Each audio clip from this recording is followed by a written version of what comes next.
80 years on, and World War II, it still completely shapes the world we live in today. But right now, we're in this monumental race against time. In this explainer, we're going to look at how landmark documentary collections and historical institutions are urgently working to preserve the memory of the most devastating conflict in human history. Why the urgency? Well, because the window to capture the first-hand accounts of the people who actually lived through it is rapidly closing. Okay, let's dive right into this. 109.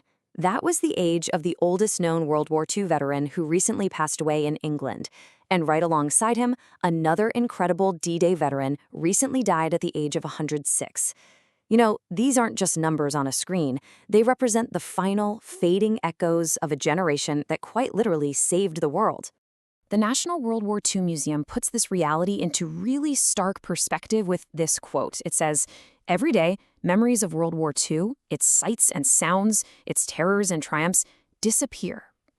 It's a pretty sobering thought, isn't it? The living memory of the war is slipping away from us, and that makes the preservation of these stories not just an important academic exercise, but an absolute necessity for future generations. But here's the crazy part. While the human memories fade, the physical scars of the conflict are startlingly and sometimes dangerously present today. Just recently, an unexploded bomb in Plymouth required immediate detonation. Over in Paris, thousands of people had to be evacuated because a World War II explosive was found right in the middle of the city. And during some canal works in North Yorkshire, they uncovered the actual remains of a WWII pilot. We are literally unearthing the remnants of this war right now, which just makes the loss of the human context behind these artifacts all the more urgent. That brings us to Section 1, Landmark Documentary Storytelling. And this brilliantly illustrates how we're tackling this preservation. We're seeing two massive, complementary approaches here.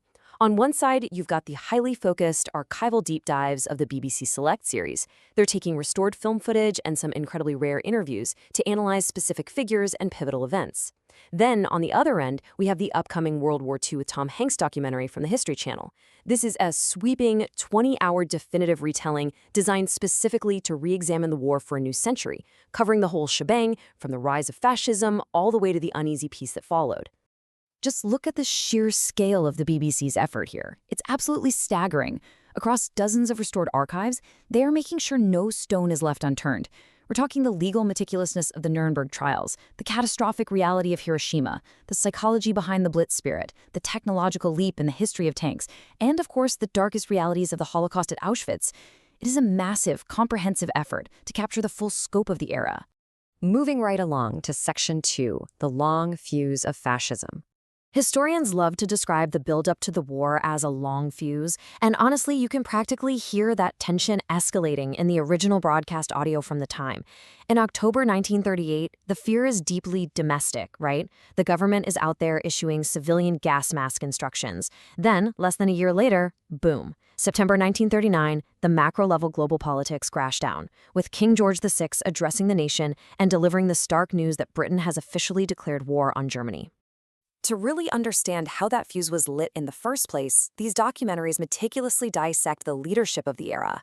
They contrast the sneaky political maneuverings that created the conflict, which you see in deep dives like Rise of the Nazis and Hitler: A Life in Pictures, with the Allies' strategic responses. They break down exactly how leaders like Winston Churchill had to rally their nations to face down an unprecedented global threat.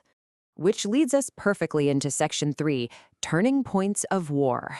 Once that powder keg actually ignited, the globe was plunged into the staggering sequence of military operations. It starts with the absolute shock of Pearl Harbor in 1941, pulling the United States right into the fray. Then, fast forward to the simultaneous turning points in 1944. In Europe, you have the massive, coordinated assault of D-Day. Meanwhile, in the Pacific, there's the incredible bloodshed at the Battle of Polillo, coupled with the major strategic triumph of General Douglas MacArthur finally returning to the Philippines. Now, what's really interesting about this slide is the why behind D-Day. We often just accept D-Day as a historical given, right? But why was it actually necessary? Well, the historical records reveal a pretty stark truth. Waiting simply wasn't an option. If the Western Allies wanted to win the war rapidly, actually, scratch that, if they wanted to win it at all, they couldn't just sit back and rely on a naval blockade. They couldn't rely solely on strategic bombing campaigns, and they sure couldn't just wait around for the Soviets to win it in the East. They had to launch that unprecedented amphibious assault. Let's shift our focus a bit. Section 4, the devastating human toll. Because behind all that grand strategy was an often horrific, deeply personal human reality. The brutality of the island campaigns in the Pacific is almost beyond our modern comprehension. General Clifton Cates, who later became Commandant of the Marine Corps, described the fight for Peleliu as one of the most vicious and stubbornly defended battles of the war. It was an absolute meat grinder. It was an engagement so horrific, historians often just refer to it as the forgotten hell. And that human toll extended far beyond the battlefield. Back on the home front, these documentaries uncover the gritty reality behind what we now view as those quaint, keep calm and carry on posters. As explored in Lucy Worsley's BBC documentary, it's a powerful reminder of the incredible resilience everyday citizens can muster when the sky is literally falling on them during the Battle of Britain. Crucially, these documentary collections recognize the absolute necessity of confronting the Holocaust. Programs documenting Auschwitz and the Final Solution tackle the darkest chapter of human history head-on. Preserving this specific history is paramount. We absolutely have to ensure that the victims are honored and that the atrocities committed are never, ever forgotten by future generations. Bringing us to our final part, Section 5, Preserving the Human Voice. So, the crucial point is, how do we ensure these complex tapestries of strategy and horror actually endure? Well, modern documentaries only succeed because of meticulously preserved oral histories. The National WWII Museum's Hear Their Voices initiative is just a staggering undertaking. They've collected thousands of hours of interviews. And we're not just talking about the soldiers, it's the home front workers, the Holocaust survivors, the everyday people who saw the world catch fire and lived to tell the tale.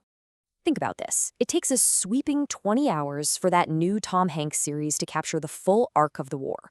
20 hours! But that monumental, cinematic effort is entirely grounded in these first-hand accounts. Without those individual voices, the history completely loses its soul. That's why partnerships and initiatives like the History Channel's Save Our History are so vital right now. By getting cameras in front of these veterans today, they're securing the unseen networks that sustain the war effort, the visceral terrors of combat, and the ultimate triumphs. They are cementing these events in our collective memory and keeping them accessible for a whole new century of learners. So I want to leave you with a thought-provoking question as we wrap up this explainer. When the final eyewitnesses are gone, when the very last veteran passes away, how will future generations remember the war that changed the world? Thanks to the tireless, literal race against time by archivists, historians, and filmmakers, we do have an answer. But ultimately, it is our ongoing responsibility to watch, to listen, and to ensure they are never forgotten.